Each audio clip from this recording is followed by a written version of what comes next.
যারা ভাবছেন যে গাড়ি চালানোর কাজে আসবেন, তারা কিন্তু আসলে ভাবতেছেন যে আসবেন এই গাড়ি চালানোর কাজে।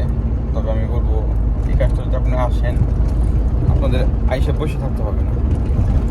কারণ এই দেশে গাড়ির ড্রাইভিংয়ের চাহিদা অনেক প্রচুর। আপনি আসলেই যদি ভালো ড্রাইভিং জানেন তাহলে আপনি অবশ্যই চাকরি পাবেন। আপনি যে কাজে আসেন, আপনি যদি লেবার কাজেও আসেন, আপনি যদি মানে যে কোনো কাজের জন্য যদি আপনি আসেন, যদি আপনি জানেন যে যদি জানেন বা আপনি ভালো ড্রাইভিং জানেন, ঠিক আছে, বা ওই কোম্পানি যদি লোক লাগে, লোক তো অবশ্যই লাগে সব কোম্পানিতেই। এমনও সময় আছে এখন ড্রাইভিং লাগবে কিন্তু লোক নাই, জানা নাই, আপনি কিন্তু তখন হুট করে আপনি কাজে ঢুকতে পারবেন। আর আপনার বেতনে কিন্তু মানে লেবারের যেতে বেতন হাই হবে, থাকতে পারবেন, ভালো কাজকর্ম সহজ, ঠিক আছে, গাড়ি চালাবেন আর কি কষ্ট। লোকজন হয়তো নিবেন, আনবেন, বা কোনো মাল দিয়ে আসবেন, নিয়ে আসবেন, এই তো কাজ। আর বেতনও কিন্তু ড্রাইভিং কাজে আসলে আপনার 60,000 টাকা 70,000 টাকা আপনি ইনকাম করতে পারবেন একদম অনায়াসে। আপনি বাইরে ধান্দা না করলেও চলবে, সমস্যা নেই। আর যখন আপনি ওই যে 600 টাকার বেতনে আসবেন, তখন আপনি কিন্তু বাইরে ধান্দায় আপনার বাইরে করতে হবে। 600 টাকার বেতন আপনি খাইতে যাবেন 300 রিয়াল, বাংলাদেশে বাড়াইবেন কত? 300 রিয়াল, 300 রিয়াল কত? 10,000 টাকা হবে না। তাহলে যারা ভাবতেছেন যে ভাই বিদেশে আসবেন, তারা অবশ্যই গাড়ি চালান শিখে আসবেন। আর যদি পারেন সরাসরি ড্রাইভিং শিখে আসবেন, সবচেয়ে ভালো ড্রাইভিং শিখে আসলে পরে। তো যারা আসবেন, আসতে পারেন, ওয়েলকাম তাদের জন্য।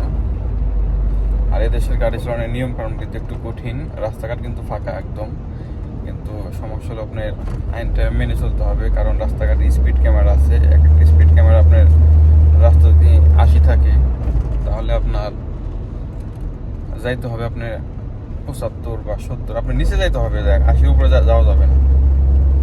80-র উপরে আপনি গেলে আপনি স্পিড ক্যামেরা মারবে। এবং ইশারা ক্যামেরা আছে, ইশারা মানে সিগন্যালের ক্যামেরা হলো 3,000 রিয়াল, প্রায় বাংলার 1 লক্ষ টাকা বর্তমান।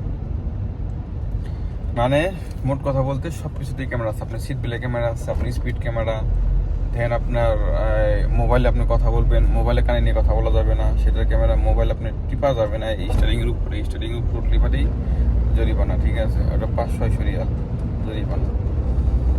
তারপর আপনার রাস্তায় হলুদ দাগ আছে, হলুদ চিহ্নের উপর দিয়ে গেলে আপনার 1,000-2,000 রিয়াল জরিমানা, পুলিশে যদি দেখে, সার্জেন্ট না দেখলে তো সমস্যা নাই। আর দেখবো না, আপনাকে ডাকও দিব না, আপনার শুধু পিছ থেকে গাড়ির ছবি তুলব, আপনার অলরেডি আপনার ওই গাড়ির নাম্বারের উপর আপনার জরিমানা চলে আসবে। তো আসতে পারেন, যারা ড্রাইভিং বিষয়ে আসবেন তাদের জন্য খুবই ভালো একটা কাজ হবে ড্রাইভিং কাজে। আমি বলবো যে আপনারা ড্রাইভিং শিখে ড্রাইভিং কাজে আসুন। তো আর কি কোন ভিডিও চান অবশ্যই আমাকে জানাবেন, আমি চেষ্টা করবো আপনাদের মতামত ভিডিও বানানোর।